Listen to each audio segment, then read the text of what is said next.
नमस्कार विद्यार्थी मित्रांनो, मी Shri Katwate sir. Science and technology part first या विषयामध्ये आपण टॉपिक नंबर 3 या टॉपिकचा विचार करतो. टॉपिकचं नाव आहे केमिकल रिएक्शन अँड इक्वेशन. आता या टॉपिकमध्ये त्या ठिकाणी आत्तापर्यंत आपण जी माहिती घेतली त्यामध्ये त्या ठिकाणी टाईप्स ऑफ चेंज, मग त्यामध्ये फिजिकल चेंज, केमिकल चेंज, त्यामधला डिफरन्स असेल, केमिकल चेंजचे इफेक्ट्स असतील, केमिकल रिॲक्शन कशाला म्हटलं जातं, त्याचबरोबर त्या ठिकाणी केमिकल रिॲक्शन रिप्रेझेंट करण्यासाठी वापरलेल्या केमिकल इक्वेशन, त्याचं डेफिनेशन असेल, त्याच्यासाठी काही रिक्वायरमेंट्स असतात, ती रिक्वायरमेंटच्या बद्दलची माहिती आणि importance of the chemical equation, अशा पद्धतीची त्या ठिकाणी माहिती आता या ठिकाणी आपण याच्या अगोदरच्या व्हिडिओमध्ये घेतलेली आहे.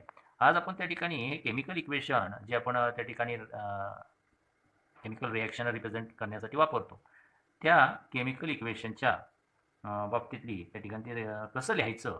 So how to write the chemical equation when any chemical reaction will be given to us. जर एखादी केमिकल रिॲक्शन तुम्हाला दिलेली आहे, त्याचं ते केमिकल इक्वेशन लिहायचं असेल तर ते आपल्याला त्या ठिकाणी कसं लिहावं लागेल किंवा कसं लिहिलं पाहिजे यासाठी काही रूल्स त्या ठिकाणी आहेत. त्या रूल्सबद्दल त्या ठिकाणी आपण आज माहिती घेणार आहोत. तर त्या ठिकाणी पहिला रूल्स त्या ठिकाणी आपण त्या पॉईंटचं नाव आहे पहा, rules for writing the chemical equation. Chemical equation write करण्यासाठी जे रूल्स आहेत त्या रूल्सबद्दलची माहिती या ठिकाणी पहिल्यांदा आपण घेतो.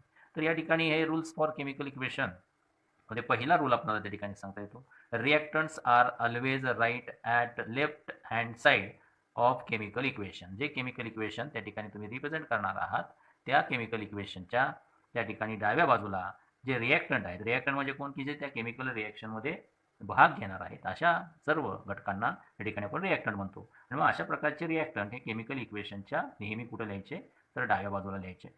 त्याच्यानंतर दुसरा भाग येतो, products are always right at the right hand side of the chemical equation. Products कुठे लिहायचे, तर त्या ठिकाणी राईट साईडला इक्वेशनच्या लिहायचे. असं त्या ठिकाणी सेकंड रूल आपल्याला सांगता येतो. प्रोडक्ट हे नेहमी आपण कुठे लिहावे, तर त्या ठिकाणी राईट हँड साईडला लिहावेत, रिॲक्टंट हे लेफ्ट हँड साईडला लिहावेत.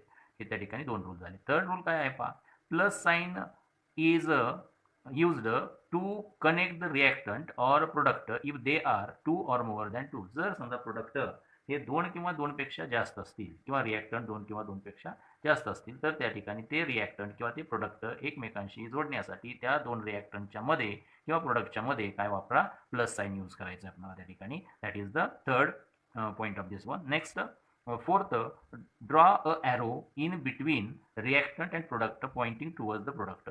त्यानंतर काय करायचं, तर रिॲक्टंट आणि प्रोडक्ट यांच्यामध्ये एक ॲरो ड्रॉ करायचा, की जो ॲरो कुणाकडे पॉईंट आउट करतोय, कुणाकडे दर्शवण्याचं किंवा त्या ठिकाणी त्याचं बाणाचं टोक आहे ते कुणाकडे असलं पाहिजे, तर ते प्रोडक्ट असलं पाहिजे. तर अशा प्रकारे या ठिकाणी हे चौथा रूल आपल्याला त्या ठिकाणी सांगता येतो. तर हे 4 रूलचं आपल्याला माहिती घ्यायचं. आपण एक एक्झाम्पल घेऊन मग त्या ठिकाणी आपल्याला हे सांगता येईल. एक एक्झाम्पल त्या ठिकाणी समजा आपण जर विचारलं, sodium hydroxide react with the sulphuric acid. Sodium hydroxide जर सल्फ्युरिक ॲसिड बरोबर रिॲक्ट केलं, then we got product that is the sodium sulphate and water. तर अशा प्रकारचे प्रोडक्ट्स तयार होतात. मग या ठिकाणी आपण विचार केला तर पहिल्यांदा आपण काय लिहिलं, समजा या ठिकाणी सोडियम हायड्रॉक्साईड त्या ठिकाणी आपण विचार करतो काय, सोडियम हायड्रॉक्साईड हे त्या ठिकाणी आपण. त्याच्यानंतर दुसरा पदार्थ कोणता घेतला आपण, सल्फ्युरिक ॲसिड हा दुसरा पदार्थ घेतला. मग हे 2 काय झाले आपले, जे त्या रिॲक्शनमध्ये भाग घेणार आहे ते 2 पदार्थ, म्हणजे यांना आपण काय म्हणतो, रिॲक्टंट असं म्हणणार. यांना आपण काय म्हणतोय, रिॲक्टंट. मग रिॲक्टंट कुठं लिहायचे आहेत, तर डाव्या बाजूला. मग ही कोणती साईड आहे, तर LHS साईड आहे. मग या LHS साईडमध्ये आपण त्या ठिकाणी कसली साईड आहे, तर LHS साईड आहे, LHS. आणि हे रिॲक्टंट 2 आहेत, म्हणजे त्या ठिकाणी हे दोघं एकमेकांना जोडायचे, म्हणजे कशाने जोडले, प्लस साईडनं जोडले. आता या ठिकाणी या दोघांचे रिॲक्शन केल्यानंतर प्रोडक्ट काय होतं असं सांगितलं आपण, तर सोडियम त्या ठिकाणी सल्फेट तयार होतं. सोडियम सल्फेट तयार होताना त्या ठिकाणी दिसतं. आता हे सोडियम सल्फेट आणि काय दिलेलं आहे, वॉटर लिहिलेलं आहे, वॉटर या ठिकाणी. ही कोणती साईड आहे, याला पण त्या ठिकाणी ही साईड कोणती म्हणणार आपण, RHS side of equation. Equation आता लिहायचं आहे, पण आधी वर्ड इक्वेशन लिहितोय, नंतर आपण इक्वेशन त्या ठिकाणी in the form of molecule किंवा त्या ठिकाणी फॉर्म्युलेच्या साह्याने लिहिणार आहोत. यामध्ये हा कोणता आहे, प्रोडक्ट. हा भाग कोणता आहे, प्रोडक्ट भाग आहे. प्रोडक्ट कुठं लिहायचं, RHS लिहायचा. त्यानंतर या ठिकाणी चौथा रूल काय सांगतो, की या रिॲक्टंट आणि प्रोडक्ट यांच्यामध्ये एक ॲरो ड्रॉ करा, की ज्या ॲरोचा जो काही टिप आहे ते टिप कुणाकडे रिप्रेझेंट करेल, कुणाकडे त्या ठिकाणी पॉईंट आउट करेल, तर प्रोडक्टकडे त्या ठिकाणी पॉईंट आउट करेल. तर अशा प्रकारे हे एकूण 4 रूल. पहिला रूल काय, रिॲक्टंट कुठे लिहायचे, LHS ला. दुसरा, प्रोडक्ट RHS ला लिहा. तिसरा, जर रिॲक्टंट 2 किंवा 2 पेक्षा जास्त असतील तर त्या ठिकाणी काय लिहा, दोघांच्या मध्ये प्लस साईन लिहा. त्या ठिकाणी हा तिसरा रूल. आणि चौथा रूल काय सांगतो, तर या ठिकाणी या रिॲक्टंट आणि प्रोडक्ट यांच्यामध्ये एक ॲरो ड्रॉ करा की ज्याचं जे टीप आहे ते टीप कुणाकडे पॉईंट आउट करेल, त्या ठिकाणी प्रोडक्टकडे पॉईंट आउट करेल. अशा प्रकारे या ठिकाणी आता हेच आपण त्या ठिकाणी सिम्बॉलमध्ये लिहिलं. सोडियम हायड्रॉक्साईड, सोडियम हायड्रॉक्साईडचा मोलिक्युलर फॉर्म्युला काय असतो, Na2, तो NaOH हा त्याचा सोडियम हायड्रॉक्साईडचा काय आहे त्याचा मोलिक्युलर फॉर्म्युला.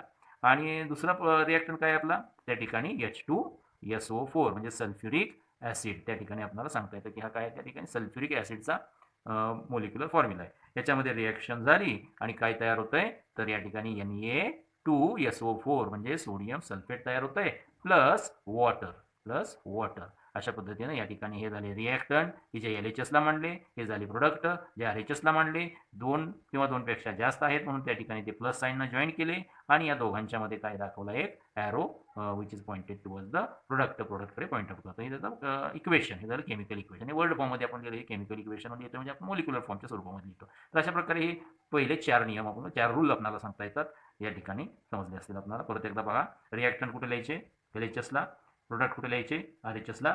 त्यानंतर 2 किंवा 2 पेक्षा जास्त रिॲक्टंट किंवा प्रोडक्ट असतील तर ते एकमेकांना कनेक्ट करण्याचं काम कशाने करायचं, पॉझिटिव्ह चार्ज किंवा पॉझिटिव्ह साईन म्हणजे प्लस साईननं. आणि प्रोडक्ट आणि रिॲक्टंट यांच्यामध्ये त्या ठिकाणी ॲरो त्या ठिकाणी रिप्रेझेंट करायचं की ज्या ॲरोचं टीप आहे ते कुणाकडे रिप्रेझेंट करेल किंवा डिनोट करेल, तर त्या ठिकाणी पॉईंट आउट करेल, तर ते कुणाकडे प्रोडक्टकडे पॉईंट आउट करेल. असे 4 रूल या ठिकाणी आता आपण इथं बघितले.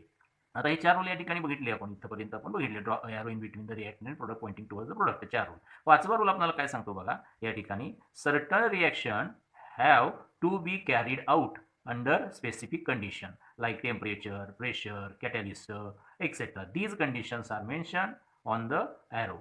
काही रिॲक्शन या ठिकाणी होत असताना त्या ठिकाणी आपण त्यांना काय देतो, काही वेळेला उष्णता देतो, काही वेळेला त्या ठिकाणी टेम्परेचर इन्क्रीज करतो किंवा डिक्रीज करतो. एका ठराविक टेम्परेचरलाच ती रिॲक्शन होते किंवा त्या ठिकाणी ठराविक प्रेशर त्या ठिकाणी अप्लाय केला तरच ती रिॲक्शन होऊ शकते.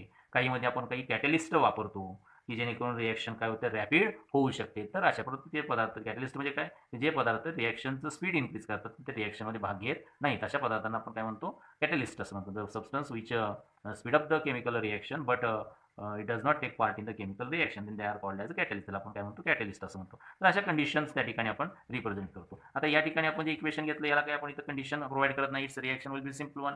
पण जर समजा त्या ठिकाणी आपण एक एक्झाम्पल त्या ठिकाणी विचारलं, कॅल्शियम कार्बोनेट आहे CaCO3 जर आपण काय केली, त्या ठिकाणी हीट केलं याचा आता कॅल्शियम कार्बोनेट आहे, शहामध्ये फरशी तुकडे घेतले, त्याला आपण काय केलं, हीट केलं.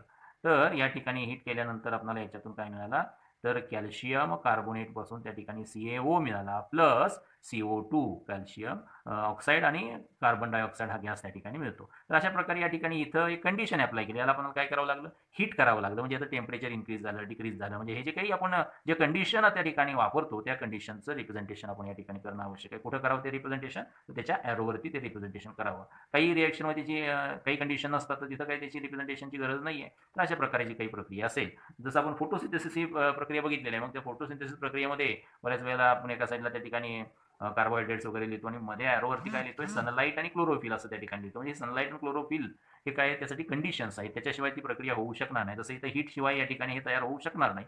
यामध्ये ही कंडिशन आहे, ही कंडिशन सॅटिस्फाय केली तरच त्या ठिकाणी आपल्याला त्या रिएक्शन होताना दिसतील, आणि आता होणार नाही. अशा प्रकारच्या ज्या ज्या कंडिशन्स असतील त्या कंडिशन्स कुठे लिहायच्या, त्या ॲरोवरती लिहायच्या. तर अशा प्रकारची ही एक बाब आपण सर्वांनी लक्षात ठेवायची. हा त्या ठिकाणी 5वा रूल आहे. कंडिशन ज्या असतील त्या कंडिशन काय करायच्या, the certain reaction have to be carried out under the specific condition like temperature, pressure, catalyst etcetera. These conditions mention on the arrow. या कंडिशन्स कुठं मेन्शन करा, ॲरोवरती मेन्शन करायला सांगितलेलं आहे या ठिकाणी. अशा प्रकारे या ठिकाणी ह्या कंडिशन्स आपल्याला रिप्रेझेंट करावे लागतील. त्याच्यानंतर 6वा पॉईंट आपल्याला त्या ठिकाणी यामध्ये सांगता येतो, Wien any insoluble substance will produce in the chemical reaction. जर एखाद्या केमिकल रिएक्शनमध्ये इनसोल्युबल पदार्थ तयार होतोय, the downward arrow represents in front of that substance.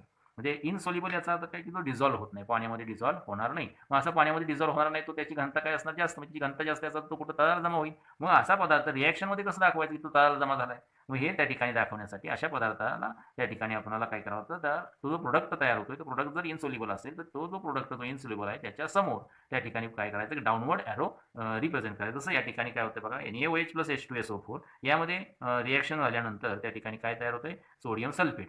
आता हा पदार्थ हा पाण्यात काय आहे, इनसोल्युबल आहे, म्हणून या ठिकाणी याच्या समोर काय करायचं, एक डाऊनवर्ड ॲरो रिप्रेझेंट करायचं. अशा प्रकारे डाऊनवर्ड ॲरो रिप्रेझेंट करणं हे त्या ठिकाणी काय आहे, रूल आहे या ठिकाणी. जर इनसोल्युबल असेल तर. आता इनसोल्युबल कसा वागायचा, रिएक्शन झाल्यानंतर तो तळाला बसतो, पाण्यात डिझॉल्व्ह होत नाही, तो तळाला बसतोय याचा अर्थ त्या ठिकाणी काय आहे, तो इनसोल्युबल आहे. मग त्यावेळेस त्या ठिकाणी आपण या पद्धतीने रिप्रेझेंट करता येतं. त्याच्यानंतर त्या ठिकाणी नेक्स्ट पॉईंट आपल्याला त्या ठिकाणी, Wien any gas produced in the chemical reaction the upward arrow represents in front of that gas. जर समजा एखादी रिएक्शन होते आणि त्याच्यातून एखादा गॅस तयार होतो, जसं या ठिकाणी आपण बघितलं, कॅल्शियम कार्बोनेटला जर आपण काय करतोय, हीट करतोय, तर कॅल्शियम ऑक्साईड तयार होतं आणि प्लस काय झालं, कार्बन डायऑक्साईड. आता हा काय गॅस आहे, तो जर गॅस असेल तर तो काय करा, काय होईल, गॅस अपवर्ड जाईल, हवेत निघून जाईल. म्हणून त्या ठिकाणी आपण तो काय करायचा, अपवर्ड ॲरोनं रिप्रेझेंट करायचा. म्हणजे कार्बन डायऑक्साईडच्या पुढे आपण काय केला, ॲरो. रिएक्टंटमध्ये नाही लिहायचं, प्रोडक्टमध्ये आपल्याला हे ॲरो द्यायचे. इथेही डाऊनवर्ड ॲरो हा प्रोडक्टमध्ये जर तो त्या ठिकाणी प्रिसिपिटेट तयार होते, म्हणजेच काय, इनसोल्युबल मटेरियल आहे, त्याला आपण पीपीटी असंही म्हणतो. तर ते पीपीटी ते दाखवण्यासाठी त्या ठिकाणी आपण काय म्हणतो, डाऊनवर्ड ॲरो दाखवतो. तर गॅसियस प्रोडक्ट असेल तर तो काय करायचा, अपवर्ड डायरेक्शनमध्ये रिप्रेझेंट करायचा. तर अशा प्रकारचा हा एक रूल त्या ठिकाणी आपल्याला सांगता येतो. त्याच्यानंतर नेक्स्ट रूल आपल्याला त्या ठिकाणी सांगता येतं की balance the unbalance equation by a proper method. या ठिकाणी हा 8वा रूल आपल्याला त्या ठिकाणी सांगतो की यामध्ये इक्वेशन बॅलन्स नसेल तर ते बॅलन्स करा. आता बॅलन्स असणं नसणं म्हणजे काय, तर समजा इथं सोडियमचे काय 1च ॲटम आहे, तर इथं सोडियमचे 2 ॲटम्स आहे, मग हे बॅलन्स झाले पाहिजे. हे बॅलन्स जर आपल्याला त्या ठिकाणी करायचे असतील तर त्या ठिकाणी आपल्याला इथं किती ॲटम्स घ्यावे लागतील ते आपल्याला ठरवायचे आहेत. मग हे बॅलन्स करणं म्हणजे इथं दोन Na2 आहेत, तर इथंही 2 Na2 आले पाहिजेत. इथं हायड्रोजन जर विचार केला तर हे 2 आणि हा एक 3 हायड्रोजन आहेत. इथं किती हायड्रोजन आहेत, त्या ठिकाणी हे 2 आणि या ठिकाणी एकच. अशा प्रकारे म्हणजे इथं 2च हायड्रोजन आहेत, तर प्रोडक्टमध्ये 2 हायड्रोजन आहेत, पण रिएक्टरमध्ये 3 हायड्रोजन आहेत. मग हायड्रोजन कुठे गेला हे सांगू शकत नाही आपण. हे त्या ठिकाणी कळण्यासाठी आपल्याला याची क्वांटिटी, जे आपण म्हणतो की प्रपोर्शन काय असावं, तर ते प्रपोर्शन आपल्याला घेण्यासाठी त्याची जी काही आपण बॅलन्सिंग इक्वेशन म्हणतो, इक्वेशनमध्ये असणारे जे अणू आहेत, हे डाव्या बाजूला जेवढे अणू असतील त्या पदार्थाचे तेवढेच उजव्या बाजूला असले पाहिजे. त्याला म्हणजे बॅलन्सिंग करणं. म्हणजे बॅलन्सिंग करत समजा या ठिकाणी NaOHला आपल्याला बॅलन्स करायचं आहे. NaOHला बॅलन्स केला, मी इथं काय लिहिले, 2 Na2 पाहिजे म्हणून मी इथं 2 लिहिला. म्हणजे 2 NaOH plus H2SO4 it gives a Na2SO4. Na2SO4 अशा पद्धतीनं. आता आम्हाला या ठिकाणी काय झालं, या ठिकाणी पहा Na2 आहेत, इथेही 2 Na आहेत, इथं सल्फर 1 आहे रिएक्टरमध्ये, इथेही सल्फर 1च आहे, इथं ऑक्सिजन 4 आहेत, इथेही ऑक्सिजन 4 आहेत, इथं ऑक्सिजन 4 आणि हा 1 5 होईल. पण इथं 2 असल्यामुळे परत इथं 2 झाले आणखी, म्हणजे हे 2 आणि हा 4 असे 6 ऑक्सिजन झाले रिएक्टरमध्ये. पण प्रोडक्टमध्ये बघितलं तर हे 4 आणि हा 1 5च ऑक्सिजन आहे, 1 ऑक्सिजन नाही आहे. या ठिकाणी 2 इथं मल्टिप्लाय केलं तर काय होतं, इथं हायड्रोजन त्या ठिकाणी 1नं आणखी वाढला, म्हणजे आहे इथं 2 हायड्रोजन झाले, इथं 2 4 हायड्रोजन झाले, पण इथं तर 2च हायड्रोजन आहे. म्हणजे याचा अर्थ हे इनबॅलन्स आहे. ते बॅलन्स करायचे असेल तर आणखी काय केलं मी, इथं समजा इथं 2 न मल्टिप्लाय केलं. या फ्रंटला मल्टिप्लिकेशन हे या ॲटमच्या बेसला करायचं नाही, इन फ्रंट ऑफ दॅट प्रोडक्टच्या पुढे मल्टिप्लिकेशन करायचं, लक्षात ठेवा. आता या ठिकाणी हा इथं 2 NaOH प्लस H2SO4 ही रिएक्शन झाली, इथेही Na2SO4 प्लस ट्वाइस H2O ही रिएक्शन झाली. बॅलन्स आहे का नाही कसं बघायचं, Naचे ॲटम मोजायचे, इथं 2 आहेत, इथे 2 आहेत, सल्फर मधला 1 आहे, 1च आहे, ऑक्सिजन मधला 4 आहे, तर 4च, इथं या ठिकाणी 4 आणि हे 2 म्हणजे 6 आहेत, तर 6 आहेत का बघा, इथं 4 गेले आणि हे 2 इथं या ठिकाणी मल्टिप्लाय केले 2, म्हणजे इथं 2 आणि 4 एकूण 6 झाले. तर प्रोडक्टमध्ये त्या ठिकाणी ऑक्सिजन 6 आले. त्याचबरोबर हायड्रोजन इथं बेदोनी 4 आहे, तर इथं हायड्रोजन 2 आणि इथं हे 2 असे एकूण 4, म्हणजे हे बॅलन्सिंग इक्वेशन झालं. तर अशा प्रकारे इक्वेशन जर बॅलन्स नसेल तर त्या ठिकाणी ते बॅलन्स करण्याचं काम या ठिकाणी करणं आवश्यक आहे, हे या ठिकाणी आपल्याला सांगता येतं. So that will be the one of the rule to writing the chemical equation to balance the any unbalance equation proper method. योग्य त्या मेथड वापरून त्या ठिकाणी इक्वेशन काय करा, बॅलन्स करण्याचं काम केलं पाहिजे. त्याच्यानंतर आपण त्या ठिकाणी सांगतो की हे इक्वेशन आहे, या इक्वेशनमध्ये ज्या physical state of reactant and product represent at its base in a symbolized manner. Like सॉलिडसाठी आपण एस वापरा, लिक्विड असेल, लिक्विड स्टेट असेल तर एल वापरा, गॅसियस असेल तर जी वापरा, ॲक्वियस असेल तर AQ वापरा. तर ॲक्वियस म्हणजे काय, जे प्रोडक्ट त्या ठिकाणी किंवा जे पदार्थ पाण्यामध्ये असताना रिॲक्शन होते किंवा रिॲक्शन झाल्यानंतर ते पाण्यामध्येच आहे, अशा पदार्थांना आपण काय म्हणतो, ॲक्वियस सोल्युशन, जलीय द्रावण असं म्हणतो. हे जलीय द्रावण आहे का, मग जलीय असेल तर त्या ठिकाणी ॲक्वियस असं म्हणतो. आता जर आपण इथे विचार केला, याच्यामध्ये सोडियम हायड्रॉक्साईड हा या ठिकाणी आपण जर विचार केला तर हा सोडियम हायड्रॉक्साईड हा लिक्विड फॉर्ममध्ये घेतला, समजा आपण लिक्विड फॉर्ममध्ये काय आहे, लिक्विड फॉर्ममध्ये सोडियम हायड्रॉक्साईड. मग मी इथं काय करणार, लिक्विड आहे म्हणजे काय करणार, मी इथं एलनं रिप्रेझेंट केलं, कशानं, एलनं रिप्रेझेंट केलं. त्यानंतर या ठिकाणी यामध्ये किंवा या ठिकाणी सोडियम हायड्रॉक्साईड सॉलिड फॉर्ममध्ये पण असतो.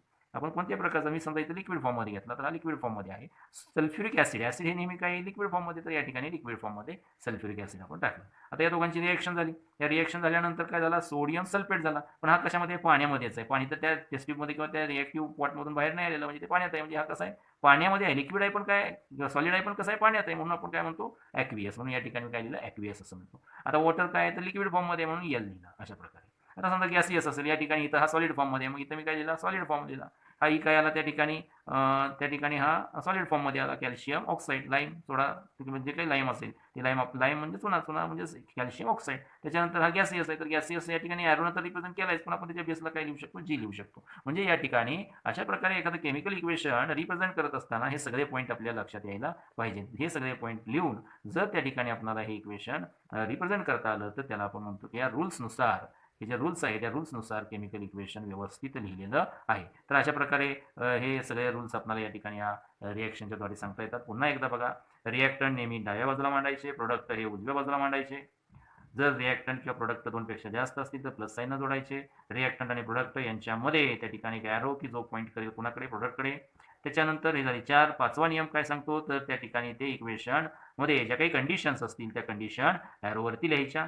6वा पॉईंट आपल्याला त्या ठिकाणी सांगता येतो, एखादा इनसोल्युबल पदार्थ जर तयार होतोय प्रोडक्टमध्ये तर तो डाऊनवर्ड ॲरोनं दाखवायचा. 7वा पॉईंट आपल्याला सांगता येतो की एखादा प्रोडक्ट हा त्या ठिकाणी गॅसियस असेल तर तो काय करा अपवर्ड डायरेक्शन दाखवा. जसा CO2 तुम्ही काय केला अपवर्ड डायरेक्शन दाखवलं तो निघून गेला, तशा पद्धतीनं त्या ठिकाणी अपवर्ड ॲरो दाखवतो. तर हे झालं त्या ठिकाणी तुमचा 7वा नियम. 8वा नियम काय करा, जर बॅलन्स नसेल तर ते इक्वेशन काय करून घ्या, बॅलन्स करा. आणि 9वा नियम आपल्याला सांगता येतो की या इक्वेशनच्या ज्या फिजिकल स्टेट आहेत त्या सगळ्या फिजिकल स्टेट त्याच्या बेसला त्या स्टेटच्या सिम्बॉलमध्ये रिप्रेझेंट करा. सिम्बॉल त्या ठिकाणी स्मॉल एल हा लिक्विडसाठी आहे, स्मॉल एस हा सॉलिडसाठी आहे, स्मॉल जी हा त्या ठिकाणी कशासाठी आहे गॅसियससाठी आहे, आणि AQ हा कशासाठी आहे ॲक्वियस पदार्थांसाठी हा सिम्बॉल त्या ठिकाणी त्याच्या स्टेट ऑफ मॅटरमध्ये येतो. तर अशा प्रकारे या ठिकाणी हे केमिकल इक्वेशन आपण कशा प्रकारे लिहायचं याबद्दलची माहिती या ठिकाणी आज आपण घेतलेली आहे.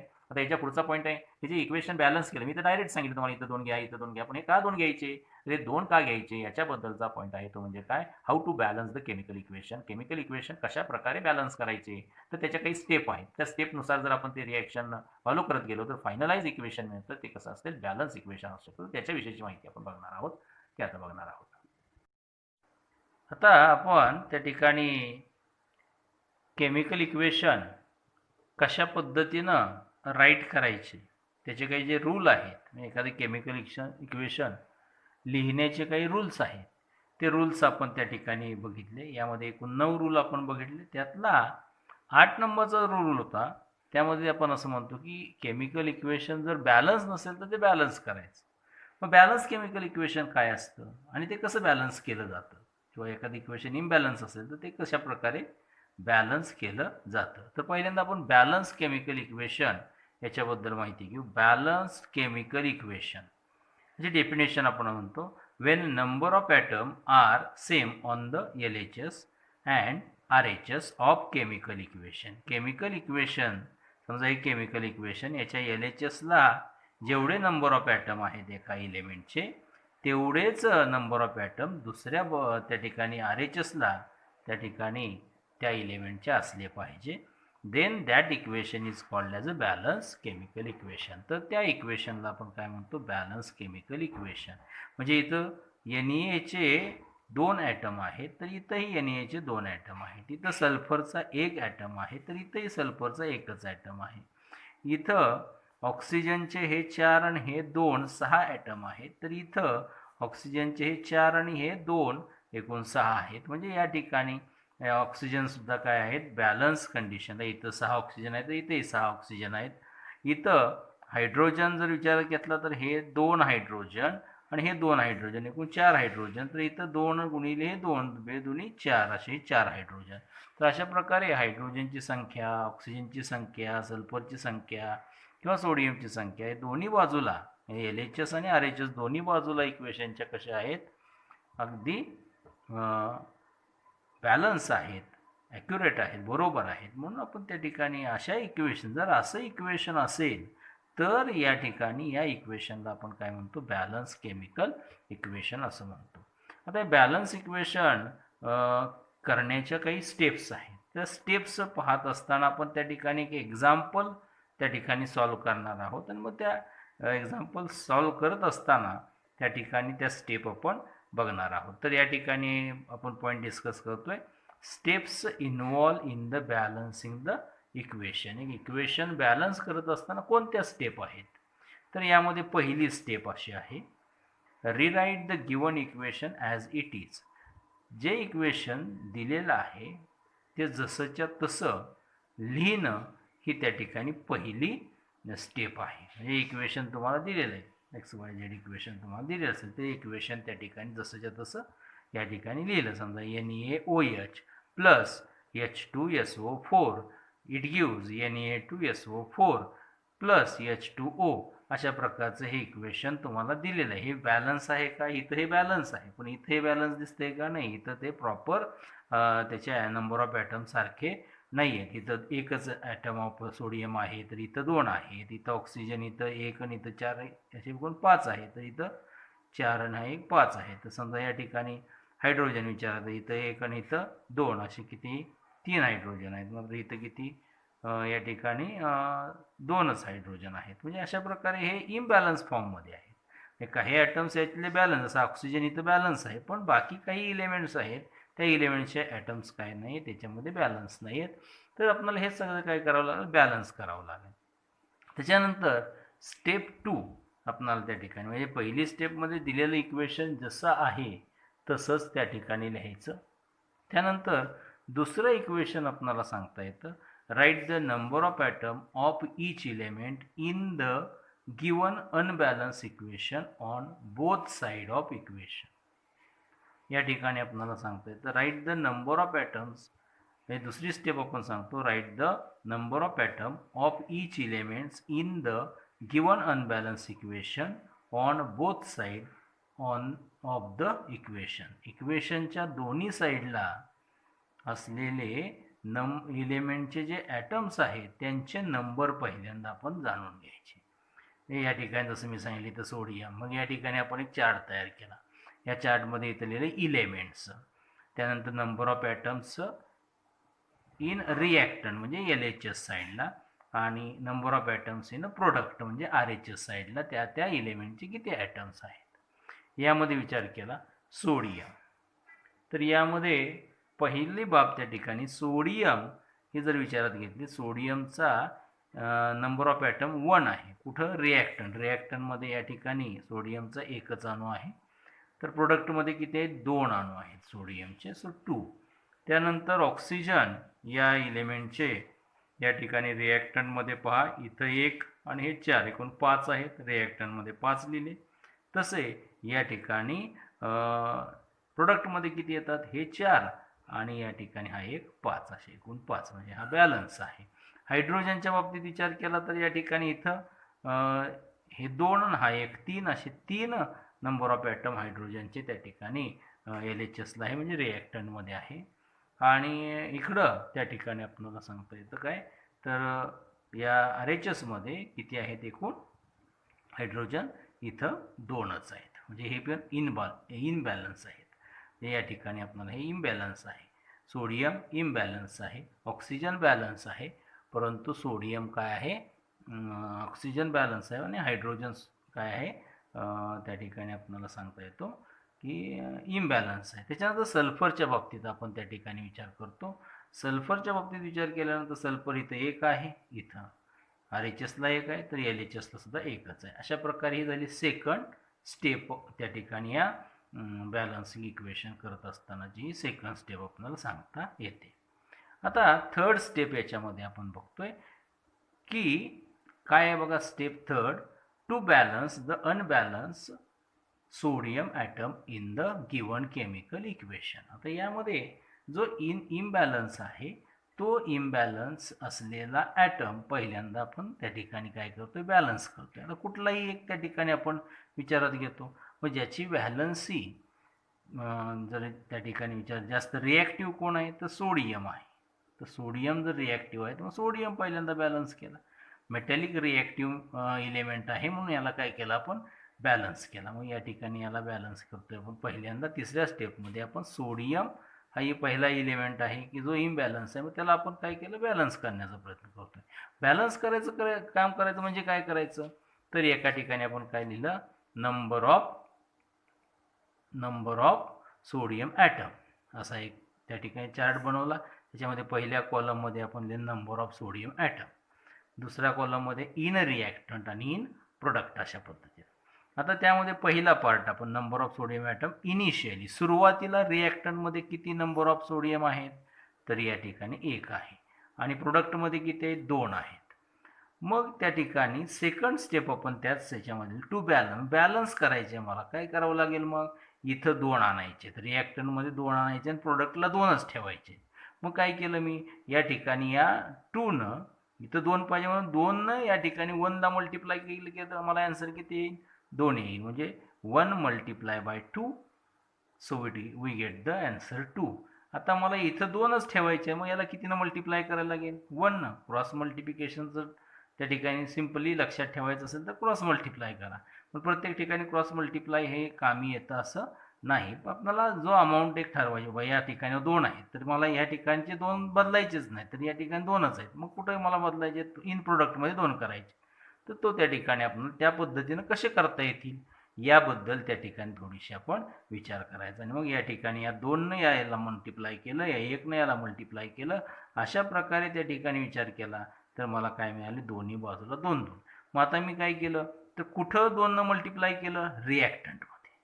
मग ज्यावेळेस मी दुसरं रिॲक्शन बॅलन्स मांडणार त्यावेळेस त्या ठिकाणी जर विचार केला तर रिॲक्शन फर्स्ट आहे, ही रिॲक्शन फर्स्ट मी त्या ठिकाणी चेंज करणार आहे की ज्याच्या रिॲक्टंटमध्ये मी 2नं कशाला मल्टिप्लाय करणार आहे, सोडियम. मग सोडियम कुठं आहे, LHSला या ठिकाणी आहे, या ठिकाणी आहे. मग या ठिकाणी जर तो सोडियम असेल तर या ठिकाणी असलेल्या सोडियमला मी 2नं मल्टिप्लाय करायचं. मग मी इथं 2 लिहायचे का, नाही, तर कोणती संख्या मल्टिप्लाय करायची तर ती पुढं करायची, हे लक्षात ठेवायचं त्याच्या इन फ्रंटला. म्हणजे या ठिकाणी इथं मी त्या ठिकाणी ते इक्वेशन चेंज झालेलं लिहिलं. या 2नं या Naला मल्टिप्लाय केलं, 2NaOH plus H2SO4 plus H2SO4 it gives Na2SO4 plus H2O. याच्यामध्ये सोडियममध्ये काय बदल होईल का, नाही. 1नं मल्टिप्लाय केलं, याला 1नं मल्टिप्लाय केलं, आन्सर तेच येतं. फक्त बदल कुठं झाला, या ठिकाणी झाला. याला इक्वेशन मी काय दिलं, सेकंड दिलं. हे झालं इक्वेशन नंबर सेकंड. आता याच्या पुढं आपल्याला परत काय करायचं, स्टेप नंबर 4 बघायचे, ती आपण आता बघणार आहोत. आता या ठिकाणी आपण याच्यामध्ये चौथी स्टेप बघणार, स्टेप नंबर 4. पण स्टेप नंबर 4 बघण्यापूर्वी आपल्याला सेकंड इक्वेशन काय आहे ते आपण पाठीमागे लिहिलं होतं, इथंही आपण ते लिहिलं आहे. पहा, 2NaOH plus H2SO4 it gives Na2SO4 plus H2O. Equation number 2. जे पहिले इक्वेशन होतं त्याच्यात आणि याच्यात काय फरक आला, तर या ठिकाणी या 2नं आपण Na काय केलं, मल्टिप्लाय केलं. हे स्टेप नंबर 3 पर्यंत आपण बघितलेलं होतं. आता स्टेप नंबर 4 मध्ये काय केलं, काय लिहिले पहा, count the number of atoms of each elements in equation second on LHS and RHS. तर LHS आणि RHS मध्ये जेवढे नंबर ऑफ ॲटम इक्वेशन 2 मध्ये असणाऱ्या LHS आणि RHS मध्ये असणारे नंबर ऑफ ॲटम्स काय करा, काउंट करायला सांगितलेलं आहे. पहा, या ठिकाणी काउंट करायचे, जसं पहिल्या इक्वेशनमध्ये असलेले नंबर ऑफ ॲटम्स आपण काउंट केले तसेच इथेही काउंट करायचे. तसंच एक चार्ट बनवला आपण, element, number of atoms in reactant, number of atoms in product, अशा प्रकारे चार्ट बनवला. चार्टमध्ये इलेमेंटची नावं लिहिली, सोडियम, ऑक्सिजन, हायड्रोजन, सल्फर. त्या ठिकाणी नंबर ऑफ ॲटम्स बघितले रिॲक्टंटमध्ये, सोडियमसाठी किती आले, आता या ठिकाणी 2 आले. या ठिकाणी सोडियम 2 आहेत, इथं सोडियम 2 आहेत, म्हणजे सोडियम काय झाला, बॅलन्स झाला. आता ऑक्सिजनच्या बाबतीत विचार केला, ऑक्सिजन इथं किती आहेत बघा, या ठिकाणी हा 1 आणि हे 4, एकूण किती झाले 5. इथं 4 आणि हा 1, 5, एकूण 5 ऑक्सिजन. या ठिकाणी आपल्याला रिॲक्टंटमध्येही 5 ऑक्सिजन आणि प्रोडक्टमध्येही 5 ऑक्सिजन आहेत. हायड्रोजनच्या बाबतीत विचार केला तर इथं 1 हायड्रोजन आहे, इथं 2, एकूण LHSला किती झाले, त्या ठिकाणी हायड्रोजन बघा या ठिकाणी इथं 2 झाले. आता हे किती झाले, हा 2 हायड्रोजन आणि हे 2, एकूण किती, हे 2 इथं मल्टिप्लाय केलं तर या ठिकाणी या सोडियमला पण मल्टिप्लाय आहे, ऑक्सिजनला पण मल्टिप्लाय, आणि या ठिकाणी या आपण कशाला म्हणतो, या हायड्रोजनला पण काय होतो, मल्टिप्लाय आहे. म्हणजे या ठिकाणी ऑक्सिजनच्या बाबतीत विचार केला आपण तर ऑक्सिजन पुन्हा इथं पहा जरा, ऑक्सिजन काय आहे, ऑक्सिजन हे 2 मल्टिप्लाय झाले तर 2 ऑक्सिजन आणि त्या ठिकाणी हे 4 ऑक्सिजन, एकूण 6 ऑक्सिजन झाले. म्हणजे ऑक्सिजन इथे इम्बॅलन्सला गेला, असं आला, इथं इम्बॅलन्सिंगला ऑक्सिजन आला. म्हणजे या ठिकाणी या दोन मल्टिप्लाय करण्यामुळे ऑक्सिजन जो बॅलन्स होता तो काय झाला, इथं इम्बॅलन्स झाला. तसंच त्या ठिकाणी हायड्रोजन पहा, इथं हे 2 हायड्रोजन, हे 2 एकूण 4 हायड्रोजन झाले. इकडे किती आहेत हायड्रोजन, या ठिकाणी हायड्रोजन फक्त आणि फक्त किती आले, इथं 2च हायड्रोजन आले. आता या ठिकाणी हायड्रोजन इम्बॅलन्स आहे, ऑक्सिजन इम्बॅलन्स झाला. त्याच्यानंतर सल्फरच्या बाबतीत विचार केला तर इथं ऑक्सिजन सल्फर या ठिकाणी किती आहे, एकच आहे. या ठिकाणी किती आहे, एकच आहे. म्हणजे सल्फर पण काय झाला, या ठिकाणी बॅलन्स आहे. म्हणजे आता बॅलन्स कोणते झाले, सल्फर आणि सोडियम हे बॅलन्स आहेत. तर ऑक्सिजन जो पूर्वी बॅलन्स होता तो इथं काय झाला, या 2 मल्टिप्लाय केल्यामुळे काय झाला, इम्बॅलन्स झाला.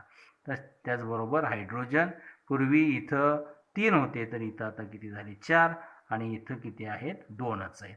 अशा प्रकारे या ठिकाणी आपल्याला हे चार्ट मिळाला. तर या चार्टमध्ये आपण सेकंड इक्वेशन आपण काय करतो, या ठिकाणी नंबर ऑफ ॲटम्स कोणाचे त्या ठिकाणी विचार करतो, तर या ठिकाणी हायड्रोजन हा हायली रिॲक्ट, सोडियम नंतर हायड्रोजन हा अल्कली मेटॅलिक ग्रुपमधला सेकंड नॉन मेटल की जो हायली रिॲक्टिव्ह आहे, त्यामुळे त्या ठिकाणी आपण याला बॅलन्स करायला घेतो.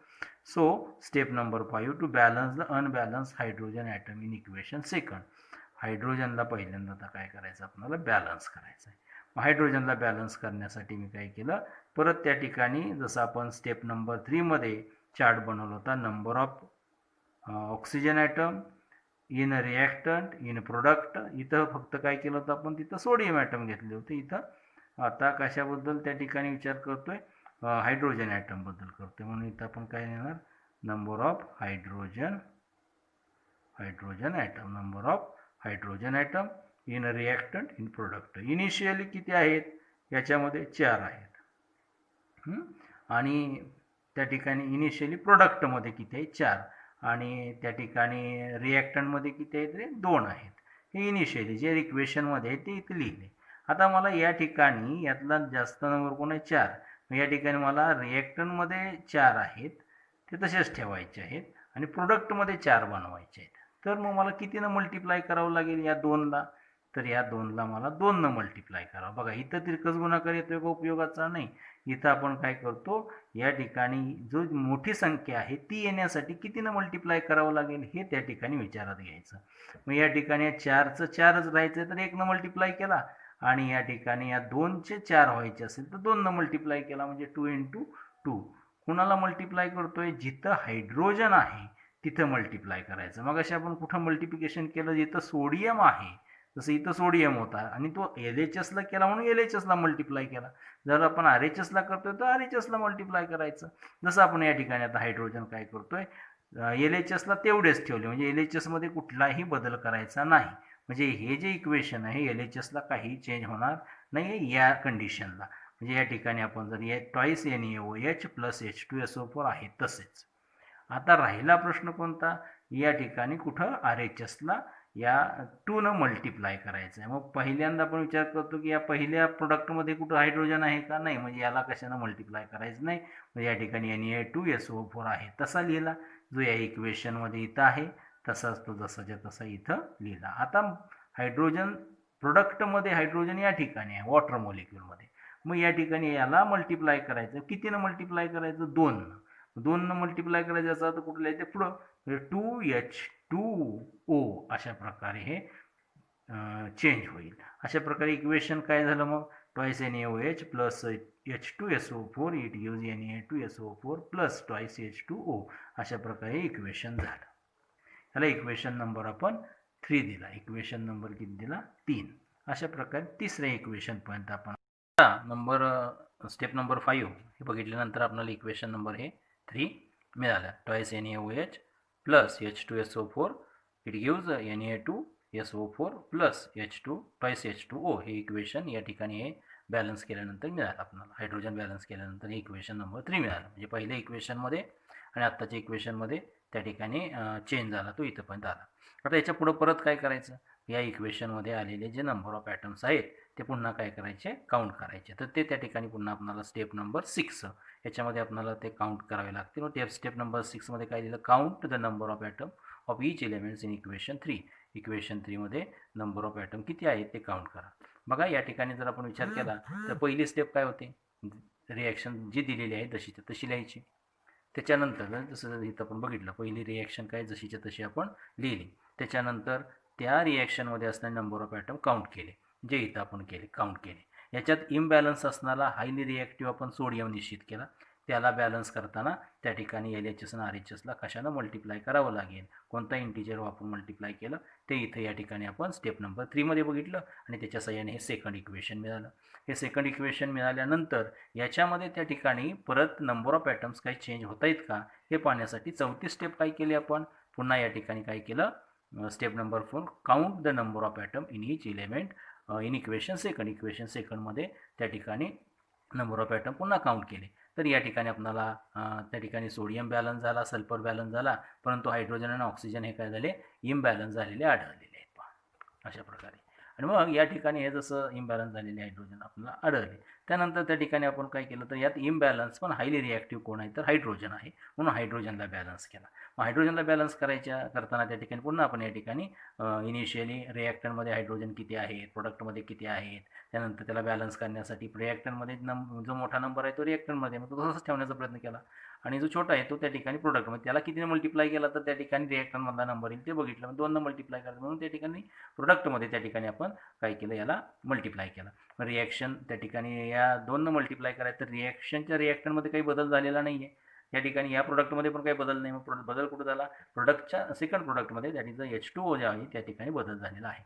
आता हे जे इक्वेशन आलं इक्वेशन 3, या इक्वेशन 3 मध्ये जो नंबर ऑफ ॲटम्स चेंज झालेला आहे तो पुन्हा आपल्याला बघावं लागेल. मग यामध्ये कोण बॅलन्स आहे का इम्बॅलन्स आहे ते कळेल आपल्याला, म्हणून आपण त्या ठिकाणी 6वी स्टेप बघतो काय, count the number of atoms of each elements in equation 3 on LHS and RHS. मग या ठिकाणी पुन्हा काय लिहिलं, जसं वरच्या कॉलममध्ये आपण केलेलं आहे काय, element, number of atoms in reactor, number of atoms in product, तीच रिपिटेशन स्टेप आहे पहा.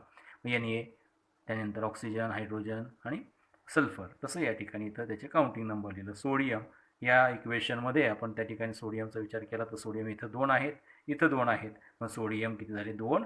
रिॲक्टरमध्ये 2 अणू आहेत सोडियमचे आणि प्रोडक्टमध्ये 2 आहेत. तसंच त्या ठिकाणी आता ऑक्सिजन बघितलं तर ऑक्सिजन हे 2, त्यानंतर हे 4, 6 झाले. इथं किती त्या ठिकाणी ऑक्सिजन पाहिजेत, 6 ऑक्सिजन झाले. या ठिकाणी हे 6 ऑक्सिजन, हे बे आणि हे 4, म्हणजे एकूण 6 ऑक्सिजन या ठिकाणी झाले.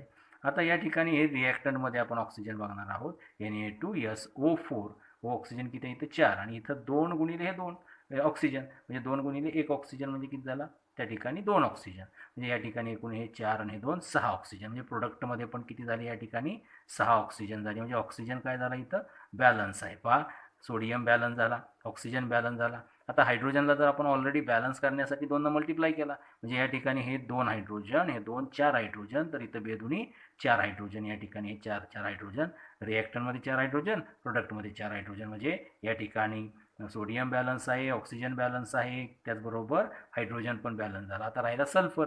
सल्फर इथं किती आहे बघा, एकच आहे, इकडे किती आहे, एकच आहे, तो ऑलरेडी बॅलन्स आहे, म्हणजे या ठिकाणी हाही बॅलन्स झाला. म्हणजे आता नंबर ऑफ ॲटम्स आले या ठिकाणी LHSला जेवढे आहेत प्रत्येक इलिमेंटचे, तेवढेच नंबर ऑफ ॲटम्स प्रत्येक इलिमेंटचे कुठं झाले, RHS झाले. मग या ठिकाणी आपण या काउंटिंगवरून आपण काय सांगू शकतो, from this counting all the number of atoms are equal in a reactant and product of equation 3. So equation 3 is the balance equation. Equation 3 काय झालं, बॅलन्स इक्वेशन झालं. मग या ठिकाणी हे इक्वेशन आपण काय केलं, बॅलन्स केलेलं इक्वेशन त्या ठिकाणी मांडायचं आहे. हे बॅलन्स केलेलं इक्वेशन मांडायचं आहे, तर त्या ठिकाणी एवढी स्टेप नाही पुरेशी. यामध्ये त्या ठिकाणी परत त्याच्या स्टेट लिहायच्या आहेत, फिजिकल स्टेट असतील किंवा त्याचे कंडिशन्स जे असतील ते कंडिशन लिहावे लागतील, म्हणून याच्या पुढची देखील स्टेप आपल्याला करायची आहे, स्टेप नंबर 7. तर ती आता आपण बघू. आता ही स्टेप नंबर 7, यामध्ये काय सांगितलं पहा, write the physical state and condition of each compound in the compound in a reactant and product in equation 3 we get. तर इक्वेशन 3 जे पाठीमा आपण बघितलं त्याच्यामध्ये जे कंपाऊंड रिॲक्टंट आहेत किंवा प्रोडक्ट आहेत यांच्या फिजिकल स्टेट, म्हणजे सॉलिड आहेत, लिक्विड आहेत, गॅसियस आहेत, काय आहेत ते लिहावे त्या ठिकाणी त्या सिम्बॉलिक मॅनरमध्ये लिहायचं. जसं आपण त्या ठिकाणी rules for writing the chemical इक्वेशनमध्ये 9th त्या ठिकाणी पॉईंट लिहिला होता ना, की ज्यामध्ये फिजिकल स्टेट, कंडिशन काय जे आहेत ते त्या ठिकाणी त्या इक्वेशनवरती लिहावे लागतील. तर त्या ठिकाणी आपल्याला लिहावे लागतील. इथं काही कुठली कंडिशन नाही, म्हणजे यावर कंडिशन आपण लिहिणार नाही, फक्त आता काय आलं फिजिकल स्टेट बाबतीत. मग ट्वाईस NaOH हा त्या ठिकाणी काय आहे, तर इथं आपण जर समजा लिक्विड घेतलं असेल तर लिक्विड, इथं त्या ठिकाणी आपण सुरुवातीच्या याच्यामध्ये सॉलिड घेतलं असतं तर सॉलिड घ्यायचं. मग इथं काय लिहिलं, सॉलिड लिहिलं. NaOH हे सॉलिड आहे. त्याच्यानंतर H2SO4 हा लिक्विड फॉर्ममध्ये आहे. ॲसिड हे नेहमी लिक्विड फॉर्ममध्ये आपण घेतो, ते लिक्विड फॉर्ममध्ये आहे. त्याच्यानंतर Na2SO4 हे काय झालं, ॲक्वियस का लिहिलं, कारण हे पाण्यामध्ये आहे आणि PPT आहे, म्हणून याच्या पुढं काय करतो आपण, असा डाऊनवर्ड ॲरो दाखवणार आहोत. तर अशा प्रकारे Na2SO4 ॲक्वियस जलीय आहे आणि तो पाण्यामध्ये PPTच्या स्वरूपात आहे, तो डाऊनवर्ड दाखवतो आपण. प्लस वॉटर हे काय लिक्विडमध्ये, म्हणजे याच्या फिजिकल स्टेट या ठिकाणी लिहिला. तर अशा प्रकारे हे इक्वेशन लिहिलं की हे काय झालं, दिस इक्वेशन 4 झालं, हे इक्वेशन 4. आणि मग this equation 4 is a complete balance equation. म्हणजे काउंटिंग बरोबर आलं की तिथंच थांबायचं नाही, त्याच्या पुढे त्याच्या फिजिकल स्टेट त्या प्रोडक्टच्या किंवा रिॲक्टंटच्या पुढं या ठिकाणी लिहायच्या. त्या अशा प्रकारे किंवा त्या इक्वेशनमध्ये ज्या काही कंडिशन यूज केल्या ते इक्वेशन एक रिप्रेझेंटेटिव्ह केमिकल इक्वेशन अशा प्रकारे करायचं असतं. तर अशा प्रकारे हे स्टेप नंबर 7. तर अशा प्रकारे आपण कोणतंही एखादं केमिकल इक्वेशन घेऊ शकता आणि त्या पद्धतीने ह्या ज्या स्टेप दिल्या या स्टेपनुसार त्या ठिकाणी आपण इक्वेशन काय करू शकतो, बॅलन्स करू शकतो. पहिली स्टेप काय आहे, तर दिलेलं इक्वेशन जसं तसं लिहिणं. दुसरं, दिलेलं इक्वेशनमधले नंबर ऑफ ॲटम्स काउंट करणं. तिसरं, त्या ठिकाणी दिलेल्या इक्वेशनमध्ये जो नंबर ऑफ ॲटम इम्बॅलन्स आहे परंतु हायली रिॲक्टिव्ह आहे त्याला पहिल्यांदा बॅलन्स करणं. ते बॅलन्स केल्यानंतर पुन्हा जे इक्वेशन येईल त्या इक्वेशनमध्ये नंबर ऑफ ॲटम्स काय करणं, पुन्हा काउंट करणं. ते काउंट झाल्यानंतर त्या ठिकाणी परत कोणी ते जर पूर्ण बॅलन्स असेल तर ते इक्वेशन बॅलन्स झाले. मग त्या ठिकाणी फिजिकल स्टेट लिहून ते इक्वेशन काय करा, जसं त्या ठिकाणी लिहून काढायचं. पण जर समजा त्या सेकंड स्टेपमध्ये जर त्या ठिकाणी पुन्हा कुठला तरी एखादा ॲटम ऑफ इलेमेंट काय झाला, इम्बॅलन्स झाला, तर त्याला त्या ठिकाणी एकाच वेळेला जो पहिला बॅलन्स असेल तोही काय होऊ शकतो, इम्बॅलन्स होऊ शकतो. आणि जो त्या ठिकाणी इम्बॅलन्स आहे तो आणखी इम्बॅलन्स होऊ शकतो. मग अशा वेळेला एका वेळेला 2-3 ॲटमचे इलेमेंट जरी त्या ठिकाणी इम्बॅलन्स असले तरी ते आपल्याला बॅलन्स करावं लागेल स्टेप बाय स्टेप. आता इथे एकूण 7 स्टेप आल्या. असं काय प्रत्येक इक्वेशनला 7 स्टेपच नाही, काही इक्वेशन त्या ठिकाणी 2 स्टेपमध्ये सुद्धा तुम्हाला बॅलन्स होतील, काही इक्वेशन तुम्हाला त्या ठिकाणी 15 स्टेपनंतर सुद्धा बॅलन्स लवकर होणार नाही. अशा प्रकारे आपण त्या ठिकाणी बॅलन्सिंग क्रायटेरिया यूज करून त्या ठिकाणी इक्वेशन फक्त काय करायचं, काउंटिंग करायचं. मग जसं आपण म्हणलं सेकंड स्टेपला जर त्या ठिकाणी जे इक्वेशन आलं ते इक्वेशन जर त्या ठिकाणी बॅलन्स नाही आलं तर काउंट करून पुन्हा त्या ठिकाणी इम्बॅलन्स असणारा हायली रिॲक्टिव्ह आपण विचारात घ्यायचा, त्याला बॅलन्स करायचा. त्याला बॅलन्स करत असताना त्या ठिकाणी ते बॅलन्स केल्यानंतर पुन्हा जे इक्वेशन येईल ते इक्वेशन थर्ड लिहायचं. त्या थर्ड इक्वेशनमध्ये परत त्या ठिकाणी नंबर ऑफ ॲटम काउंट करायचे. त्यामध्ये सगळे बॅलन्स आले तर त्या ठिकाणी ते बॅलन्स इक्वेशन नाही आले तर त्या ठिकाणी त्याच्यामध्ये इम्बॅलन्स असणारा हायली रिॲक्टिव्ह जो असेल तो त्या ठिकाणी पहिल्यांदा काय करायचं, त्या ठिकाणी बॅलन्स करण्याचा प्रयत्न करायचा. तो बॅलन्स केल्यानंतर त्या ठिकाणी पुन्हा त्या ठिकाणी त्याच्यामध्ये असलेले नंबर ऑफ ॲटम्स काउंट करायचे. पुन्हा त्या ठिकाणी ते रिॲक्शन जर बरोबर आल्या, सगळेच जर त्या ठिकाणी काउंटिंग बरोबर आलं तर त्या ठिकाणी ते बॅलन्स. अशा नंबर ऑफ स्टेप का त्या ठिकाणी काही इक्वेशनमध्ये होतात. जसं मग मी म्हटलं की काही इक्वेशन 2-3 स्टेपमध्ये सुद्धा बॅलन्स होतात. काही इक्वेशन, आता हे इक्वेशन 7 स्टेपमध्ये बॅलन्स झालं तर काही इक्वेशन 10-15 स्टेपमध्ये पण बॅलन्स होईल. So we have to balance it. पण त्या ठिकाणी जास्तीत जास्त मोठ्या इक्वेशन आपल्याला नसतात, आपल्याला छोटी छोटी इक्वेशन असतात की जे 2-3 स्टेपमध्ये बॅलन्स केली जातात. अशी इक्वेशन त्या ठिकाणी साधारणतः 2 मार्क किंवा 3 मार्काला तुम्हाला विचारली जातील. To balance the following equation, तर त्या ठिकाणी बॅलन्स करता यायला पाहिजे. हेच इक्वेशन आपल्याला त्या ठिकाणी एका मार्कासाठी सुद्धा विचारलं जाऊ शकतं, बॅलन्स द केमिकल इक्वेशन. त्या ठिकाणी डायरेक्ट हे इक्वेशन जसं आपण पहिलं इक्वेशन बघितलं त्या ठिकाणी, तर त्या इक्वेशनमध्ये काय लिहिलं होतं की कुठल्याही प्रकारचा नंबर दिलेला नव्हता आणि मग त्या ठिकाणी नंबर दिलेला नव्हता परंतु इक्वेशन बॅलन्स करायला सांगितलं. इक्वेशन काय करायला सांगितलं होतं, बॅलन्स करायला सांगितलं. जसं या ठिकाणी आपण जर विचार केला तर या ठिकाणी मी इथं ते इक्वेशन लिहिलं. समजा NaOH plus H2SO4 it gives Na2SO4 plus twice किंवा H2O अशा प्रकारे दिलं. आणि मग या ठिकाणी इथं टॉईस H2 दिलं समजा, तर या ठिकाणी तुम्हाला बॅलन्स करायचं आहे. आता हे बॅलन्स आहे का नाही, कारण सोडियम इथं 2 आहे, इथं एकच आहे. म्हणजे या ठिकाणी बॅलन्स करायचं. मी काय केलं, मग सगळे काउंट केले. सोडियमला काउंट केला, ऑक्सिजनला काउंट केला, हायड्रोजनला काउंट केला, सल्फरला काउंट केला आणि जो त्या ठिकाणी ज्या काउंटिंगमध्ये सारखेपणा नाही त्याला काय केलं, बॅलन्स केलं. मग त्यासाठी मला कितीनं मल्टिप्लाय कुठं करावं, NHSला का RHSला, ते आपण त्या ठिकाणी निश्चित करायचं. इथं मला त्या ठिकाणी मी काय केलं, 2 मल्टिप्लाय केलं, हे इक्वेशन बॅलन्स झालं. हे 1 मार्काला डायरेक्ट इक्वेशन बॅलन्सिंगला येऊ शकतं. तर अशा प्रकारे त्या ठिकाणी तिथं अशा स्टेप लिहित बसायचं नाही, तिथं काय करायचं, अशा प्रकारे डायरेक्ट लिहायचं. पण जर तुम्हाला एक क्वेश्चन 2 मार्कासाठी असेल किंवा 3 मार्कासाठी असेल तर मात्र या ठिकाणी स्टेप वाईज ते बॅलन्स करता यायला पाहिजे. यासाठी त्या ठिकाणी तुम्हाला अनेक इक्वेशन्स त्या ठिकाणी आपल्याजवळ घ्यायचे आणि ते बॅलन्स करण्याचा त्या ठिकाणी प्रयत्न करायचा. हा एकमेव या ठिकाणी चांगला आणि उत्तम असा उपाय आहे की जेणेकरून तुम्हाला हे इक्वेशन बॅलन्सिंग करणं अतिशय महत्त्वाचं काम आहे ते तुम्हाला समजू शकतं. कारण हे इक्वेशन बॅलन्स करणं इयत्ता 10वीला तुम्हाला त्या ठिकाणी शिकवलं जातं. हेच तुम्हाला 11thला केमिस्ट्रीमध्ये त्या ठिकाणी इक्वेशन्स लिहायचे आहेत, त्यावेळेस ते बॅलन्स कसे करायचे ते त्यावेळेला तिथे शिकवतीलच असं नाही. तेव्हा आत्ता तुम्ही हे बॅलन्सिंग करणं अतिशय गरजेचं आहे. ते तुम्ही त्या ठिकाणी अतिशय चांगल्या प्रकारे लर्न कराल. हा त्या ठिकाणी आजचा पार्ट आपण इथे थांबवतो. याच्या पुढचा पार्ट आहे टाईप्स ऑफ केमिकल रिॲक्शन. आपण पुढच्या तासाला घेणार आहोत. तोपर्यंत धन्यवाद.